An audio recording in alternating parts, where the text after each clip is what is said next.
बीच में खड़ा करके कुछ सखा उस पार कुछ सखा उस पार, और बीच में बाबा को खड़ा करके दुपट्टा बांध करके मंथन कर रहे हैं और खूब आनंद लेकर के बधाइयां गा रहे हैं।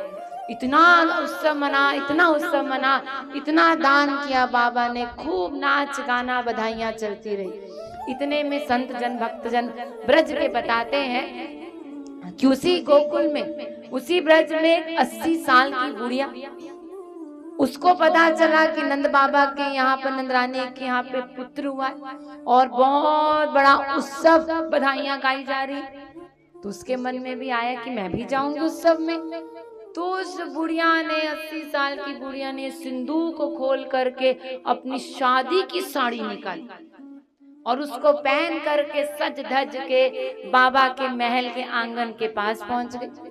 और जैसे ही पहुंची तो क्या देखती है, सारे सखा एक दूसरे पर माखन के लोंदा ले ले करके मार रहे, कोई इसको मार रहा है, कोई उसको मार रहा है, कुछ समझ नहीं आ रहा कौन। अब वो बुढ़िया ये सब दृश्य देख करके आश्चर्यचकित, 80 साल की बुढ़िया, दांत थे नहीं और मुंह खोल खोल करके देख रही है।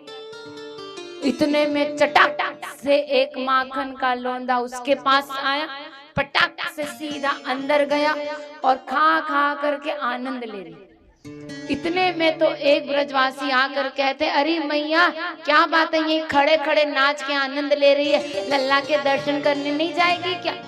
और वो मैया कहती, अरे बेटा हमने तो सब आनंद प्रसाद मीठो मीठो माखन का यही चख लियो, अब तो यही आनंद उत्सव आ गयो, अब क्या लल्ला के दर्शन, चल ठीक है फिर भी आनंद चल।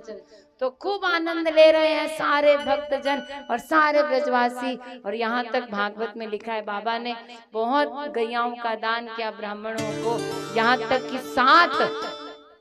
7 तिल के पहाड़, बड़े बड़े पहाड़ की उस पार कौन खड़ा है ये भी दिखाई ना दे, तिल के पहाड़ दान के, केवल 3 नहीं, उसके अंदर हीरे माणक्य सोना चांदी रेशम वस्त्र वगैरह से ढक ढक करके खूब 7 तिलों के पहाड़, हाथी घोड़ा दान सब करा।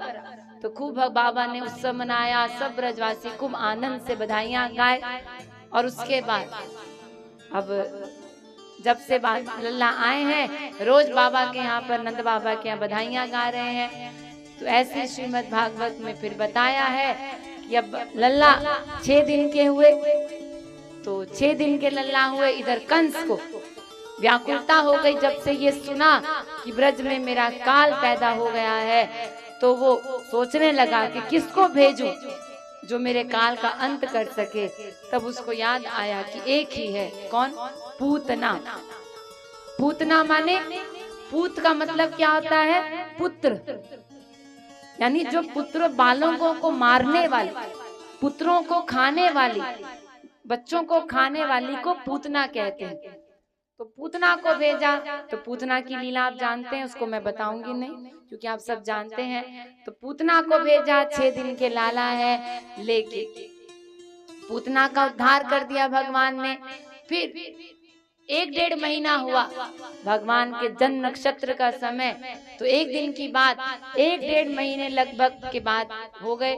तब उस समय आज लल्ला ने पहली करवट ली, 2-3 महीने हो गए तो लल्ला ने पहली करवट ली।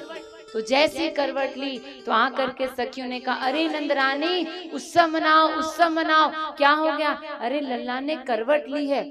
अरे तो करवट लिया तो क्या उसका भी उत्सव मनाए? अरे हाँ उसका भी उत्सव मनाना है, जाकर अपने गुरु से पूछो। तो गुरु ने जाकर शांडिल्य गुरु से पूछा, तो गुरु ने कहा उत्सव मनाओ, ब्राह्मणों को बुलाओ, भोजन कराओ, दान वान करो, लल्ला का पंचामृत से अभिषेक करवाओ, उत्सव मनाओ।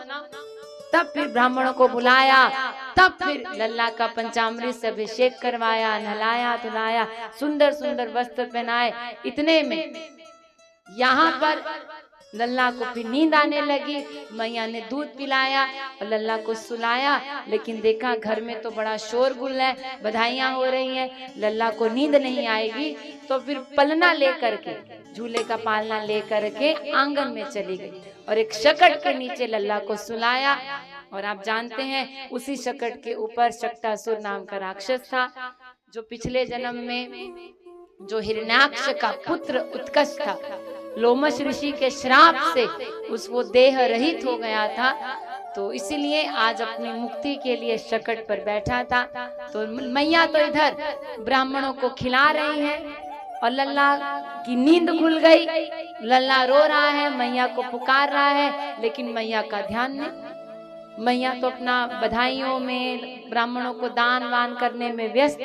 इतने में छोटे छोटे बाल गोपाल सखा कि लल्ला जाग गया, रो रहा है। मैया को बुलाने गए कि मैया देख लल्ला जाग गया, आजा मैया भूख लगी। लेकिन मैया सुन ना पाए। बालक लोग बुला रहे हैं मैया, लल्ला उठ गया, लेकिन माँ ने सुना नहीं। अब लल्ला भी सोचने का लल्ला सोचता है वाह रे वाह, मेरे नाम से हलवा पूड़ी खा रहे और मुझे ही भूल गए, अभी मैं इनको याद दिलवा। अब तो लल्ला जोर जोर के रोने लगा। इतने में उसने जोर से अपना अंग छोटा सा